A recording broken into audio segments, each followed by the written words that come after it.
Today we will be talking about appraisal contingency and why is that important in our market of today.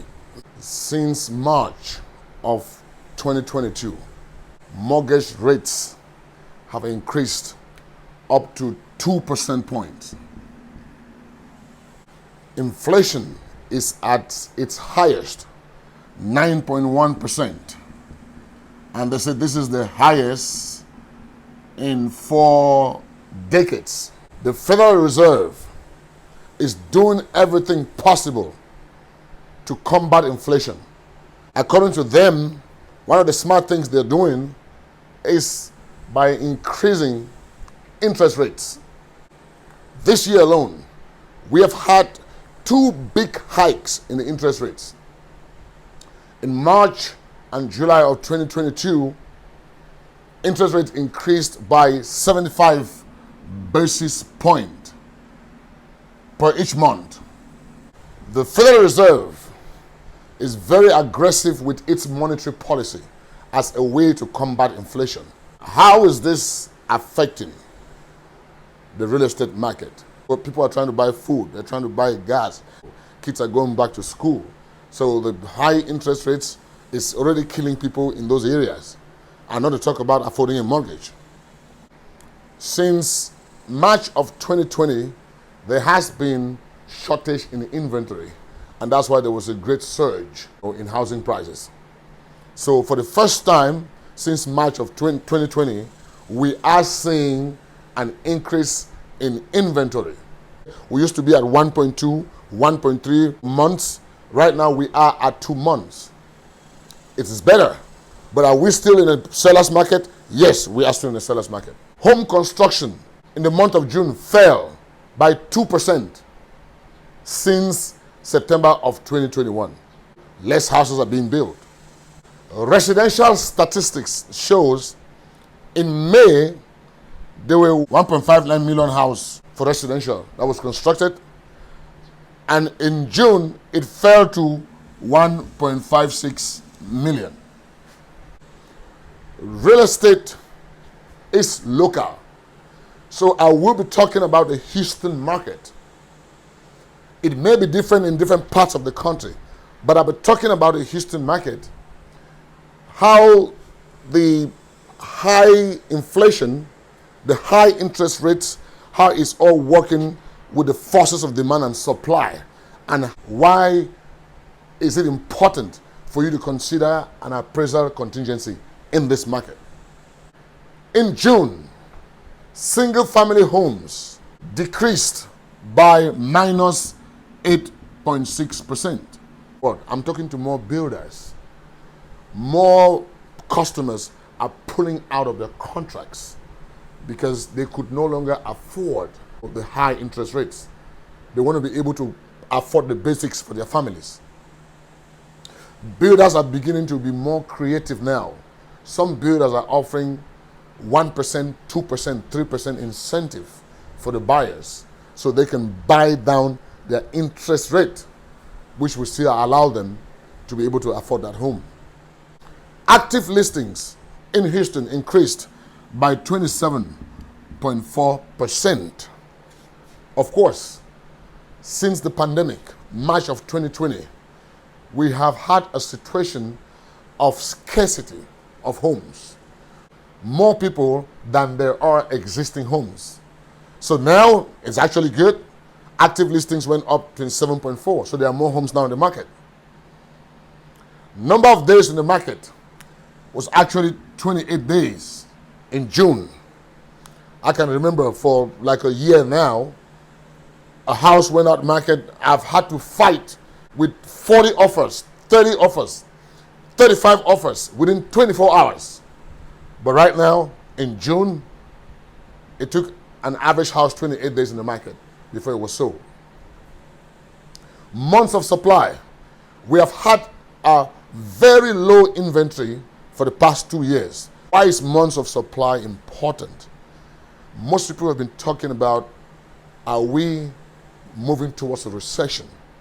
In order for us to be in a recession, we would need to have about 10 to 12 months worth of inventory before we can talk about a recession.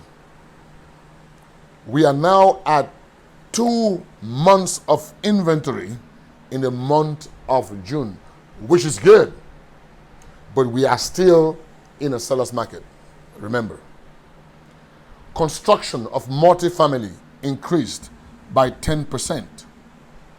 More investors are pulling their hard money now and getting now into the market and buying more houses. Short-term rentals are becoming very popular. People are rushing into Airbnbs and all of that. Construction of multifamily investors went up while single-family homes saw a decline of minus 8.6%. Total property sale in the month of June went down by 9.1% as compared to May. So it confirms less people are buying homes due to what? Affordability, which is driven by inflation and the high interest rates. Average sales price in the month of June increase was up by 11%. Let's look at this. How can the single family homes saw a decline in minus 8.6%? Total property sale saw a decline by 9.1%. Inventory went up to 2 months of inventory. Days in the market went to 28 days. But how come we are having an increase in average sales price? You think about that.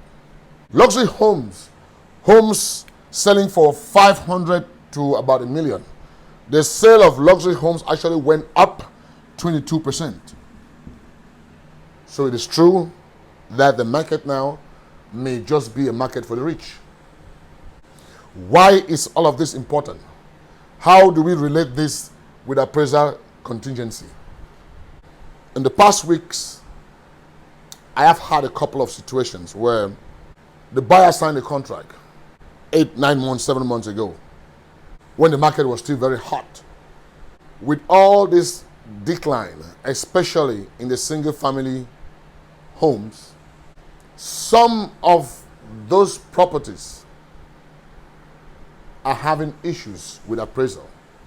They cannot appraise at the sales price. So what happens?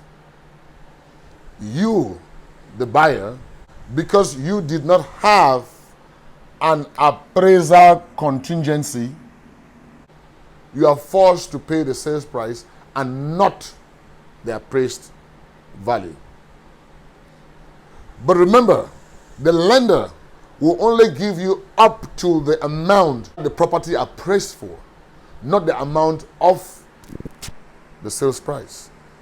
So you, the buyer, you either pay extra money out of your pocket to make up for the difference, for the deficiency, or you back out of the contract.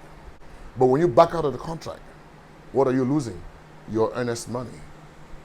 During the pandemic, the earnest money has not been cheap.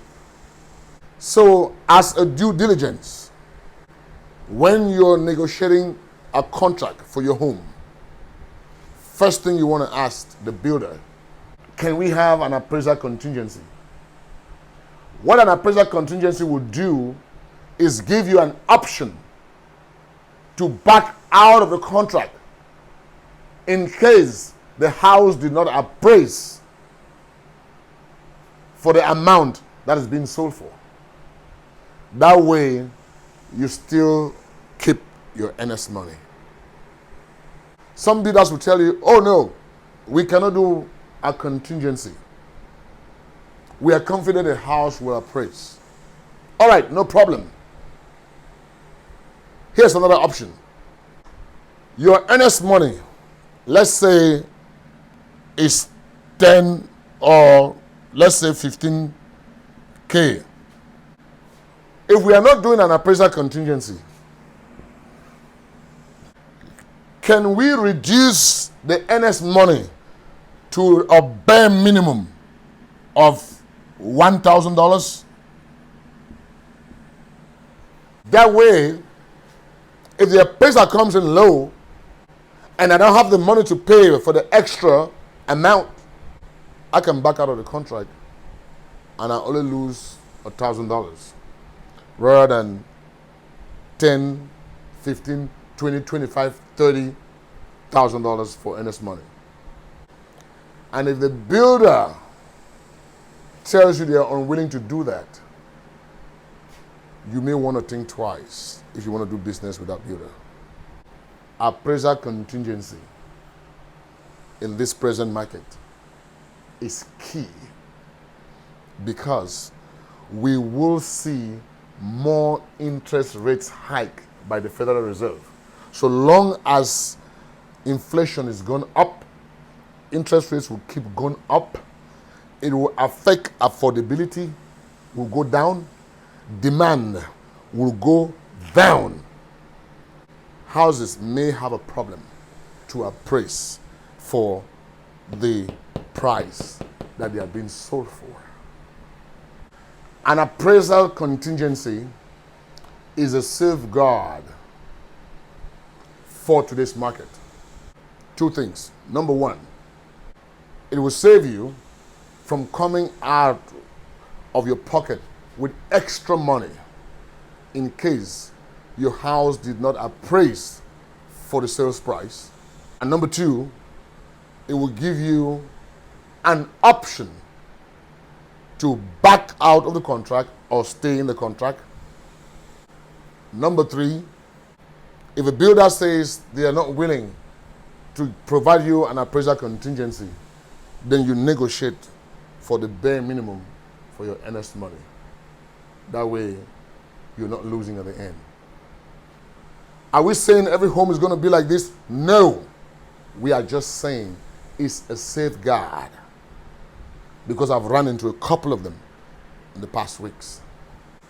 See you in our next video. C2C, your one-stop shop for your real estate needs.